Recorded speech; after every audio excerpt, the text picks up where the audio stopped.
Welcome to Clarified Solutions, where we explore business insights so that you can expertly align your what and how with your why. Be empowered to strive, thrive, and achieve.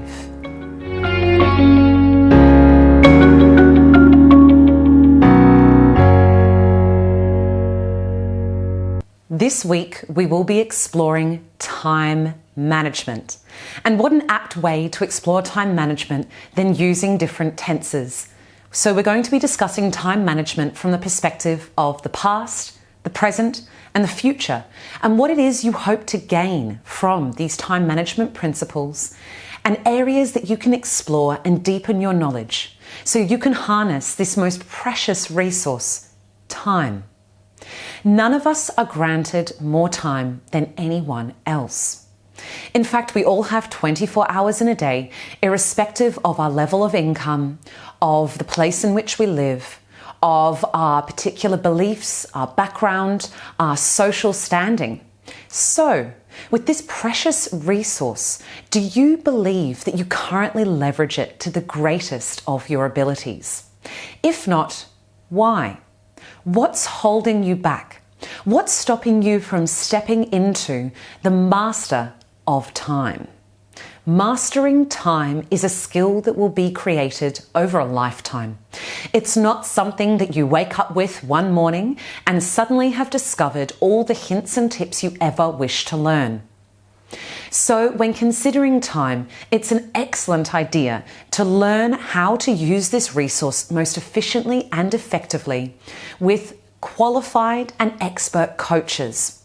Clarified Solutions prides themselves on being an expert in the theory behind time management, as well as the practical application and some of the common stumbling blocks which people come across when working with time management. So let's begin with time management and the past.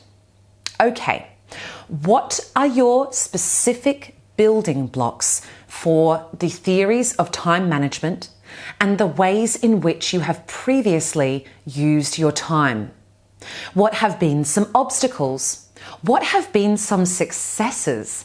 What are some ways in which you are an expert already in managing your time?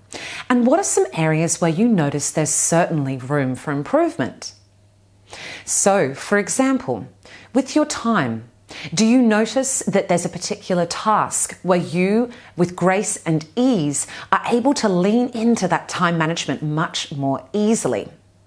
Could this be, for example, you notice a contrast between how you use time in your private time or your social time, your leisure time, or when you're in a work context?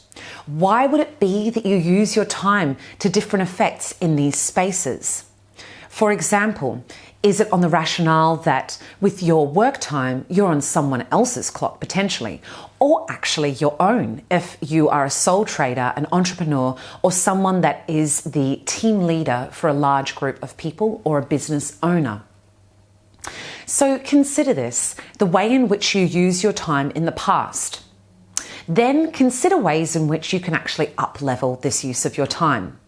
One such way is to become acutely aware of when you optimally function throughout the day. So, when do you feel a little bit more relaxed? When do you feel more sleepy? When do you feel that you're operating at peak performance? Consider these times when your thoughts, your actions, and your feelings are flowing effortlessly towards you. So, with this in mind, we contemplate our present use of time management. Have you noticed there are long stretches of time in which you're gazing somewhat absently at your computer screen and wishing that you could come across the magic solution to a business issue that you may be facing, or multiple business issues? Well, considering how to use time management can be a way to remove these obstacles and move forward in a more meaningful and effective and efficient way. So one particular time management skill which Tony Robbins has made famous is time blocking and time chunking, he calls it. So chunking your time means that what you do is you consider the overarching task and the outcome you wish to achieve. Then what you do is you break it down into its constituent parts so that it's far more easy to achieve. Procrastination is far less likely.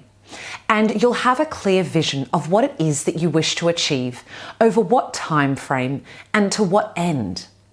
So chunking, for example, say you are in the process of hiring additional staff.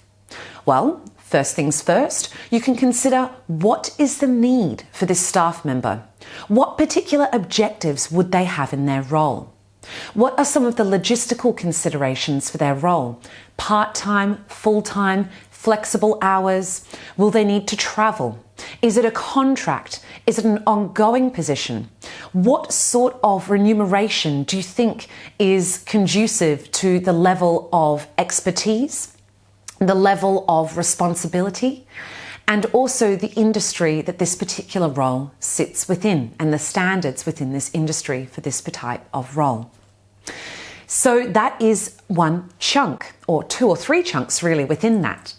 Then what you can do as a continuing on from this as another chunk is actually to write what's called a position description, or a summary of the role's duties, responsibilities, and the logistical considerations for that particular role. Then you may consider, okay, so I have these details, I have this information which is required for people to understand how the role fits into the context of the organisation and the mission, vision and values of that organisation. Your next step then may be, okay, how do I publicly announce this particular role? Do I seek the expertise of recruitment agents? Do I go to online platforms? Do I reach out to my network of colleagues and industry experts in a similar space and look for talent in this way? There are so many different ways in which you can approach this task, and this is where chunking really assists you to break down these particular options. Then, of course, the next chunk will be going through the different applications which come through from various candidates and considering what particular candidates stand out for you from a skills perspective, from a best fit perspective within your organisation. And then the next chunk will be to contact these candidates and arrange for interviews or particular tasks for them to complete to demonstrate their expertise. A chunk after this can be long listing your candidates and then shortlisting your candidates and seeking the advice of other people within your particular business or people whose opinions you really do trust. So see how, for example, the time management in this particular task is critical because you have multiple people that are relying on the outcome of this particular task. And it's a task that can stretch out over many days, weeks, and months as well. And as we mentioned right at the beginning, time is your most precious resource. You cannot gain any more of it. It is something that comes in certain amounts. It's finite. So in terms of time management, I'd be absolutely curious to hear your insights. Please comment below and discuss any questions or particular insights that you have with time management so that you can create the future skill sets and expertise that you really wish for in your time management, and you can inspire others to do the same with theirs. Thank you for joining us to uplevel your business, skills, and knowledge. Click the links below and subscribe to the Clarified Solutions social media platforms to receive regular updates. Weekly resources will be provided along with gifts to assist you in your journey in upleveling your business expertise and confidence. We look forward to continuing to support you in your journey as you become the leaders and the business experts you wish to be.